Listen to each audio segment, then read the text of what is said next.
بسم اللہ والصلاة والسلام علی رسول اللہ اما بعد۔ ناظرین، امید کرتا ہوں آپ سب خیریت سے ہوں گے، عافیت سے ہوں گے۔ اللہ تعالیٰ آپ سب کو خوش رکھے، خوش باش رکھے، آباد رکھے۔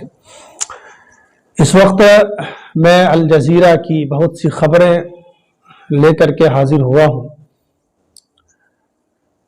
الجزیرہ کی جو خبریں ہیں وہ زیادہ تر فلسطینیوں کے بارے میں ہیں، اور یہ حق بھی بنتا ہے کہ زیادہ تر فلسطین کے حالات سے لوگوں کو واقف کرایا جائے، کیونکہ غزہ میں انٹرنیٹ بند ہو چکا ہے، لوگوں کو وہاں سے واقفیت نہیں ہو رہی ہے، تو حق بنتا ہے جو میڈیا میں کام کرنے والے ہیں ان کا کہ کسی نہ کسی طرح سے وہاں کی خبروں کو لوگوں تک پہنچایا جائے۔ الجزیرہ میں جو خبریں چھپی ہیں فلسطینیوں کو لے کر کے، ان خبروں کے سطر سے خون رس رہا ہے۔ پڑھ کر کے ایسا لگتا ہے کہ ہم خون کی ندی میں تیر رہے ہیں۔ ان تمام خبروں کو سنانا میرا مقصد نہیں ہے، مقصد ہے ان خبروں سے جو نتیجہ نکلتا ہے اس نتیجے سے آپ کو واقف کراؤں۔ مختصراً یہ کہ فلسطین ابھی بھی جل رہا ہے، غزہ ابھی بھی جل رہا ہے، بچے ابھی بھی شہید ہو رہے ہیں، خون کی ندیاں بہہ رہی ہیں، آہ و بکا ہے، چاروں طرف لاشیں ہی لاشیں ہیں۔ ایک الجزیرہ کے ایک صفحے کی سرخی بنی جس میں یہ لکھا ہوا تھا، ایک صدا آ رہی تھی، اور وہ صدا تھی کہ جانے والوں، شہید ہونے والوں، رسول اللہ سے کہہ دینا کہ ہم قتل ہو رہے تھے اور آپ کی امت کھڑی تک رہی تھی۔ جملہ کیا تھا کہ شہید ہونے والوں، جانے والوں، رسول اللہ سے شکایت کرنا کہ رسول اللہ کے حبیب، ہم مارے جا رہے تھے، ہم شہید ہو رہے تھے، ہم قتل کیے جا رہے تھے، اور آپ کی امت خاموش کھڑے تماشائی بنے دیکھ رہی تھی۔ ایک صفحے پر ایک ڈاکٹر کے جملے پر میری نظر پڑی، جس میں وہ ڈاکٹر کہہ رہا تھا جب ہسپتال میں بم کا حملہ ہوا،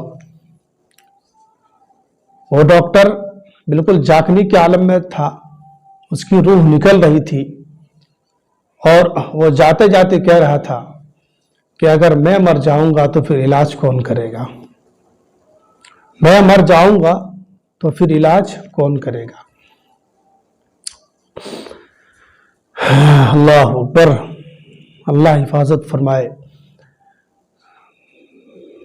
یہ جملہ سنانے کا اور یہ خبر سنانے کا میرا مقصد ایک ہی ہے کہ آپ کو ذہن نشین کروں، آپ کی یاد دہانی کراؤں کہ بھولیے گا مت، فلسطین ابھی بھی جل رہا ہے، غزہ ابھی بھی تڑپ رہا ہے۔ آپ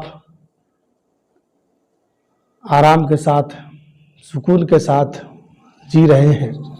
آپ سوچیے اگر آپ کے گھر میں ایک چھوٹا سا حادثہ ہو جائے تو گھر والوں کی نیندیں اڑ جاتی ہیں، سکون غارت ہو کر رہ جاتا ہے، وہاں تو خاندان تباہ ہو رہا ہے، بچے ابھی پیدا ہوتے ہی جو ہے بموں کی زد میں آ رہے ہیں، خون ہی خون ہے، لاشیں ہی لاشیں ہیں، تباہی تباہی ہے۔ وہاں کا منظر کیا ہوگا؟ وہ بھی ہمارے بھائی ہیں، ہمارے بھائی ہیں، دینی بھائی ہیں۔ ہم یقیناً ہم لاچار ہیں، ہم کچھ نہیں کر سکتے، ہمارے پاس کچھ نہیں ہے، لیکن ان کو یاد کر کے ہم دعائیں کر سکتے ہیں۔ ورنہ اگر وہ لڑ رہے ہیں، وہ مر رہے ہیں، شہید ہو رہے ہیں، اور ہم مست و مگن ہیں، کہیں ایسا نہ ہو کہ ہمارا یہ سکون سے رہنا ہماری آخرت کی تباہی کے لیے کافی ہو جائے۔ اس لیے یہ جو ہم نے ایک دو جملہ آپ کو خبر کا سنایا، وہ اس لیے سنایا کہ بھولیے گا مت۔ یقیناً سکون کی زندگی گزر رہی ہوگی آپ کی، لیکن وہ جو کراہیں آتی ہیں، جو رونے کی آوازیں آتی ہیں، جو بموں کی آوازیں آتی ہیں، اس سے ایک مسلمان کو سکون نہیں آنا چاہیے، تڑپنا چاہیے، بلکنا چاہیے کہ کیسے وہاں کے لوگ جی رہے ہیں، بچے کیسے جی رہے ہیں، کھانا پانی بند ہو چکا۔ اللہ حفاظت فرے، اللہ حفاظت فرمائے۔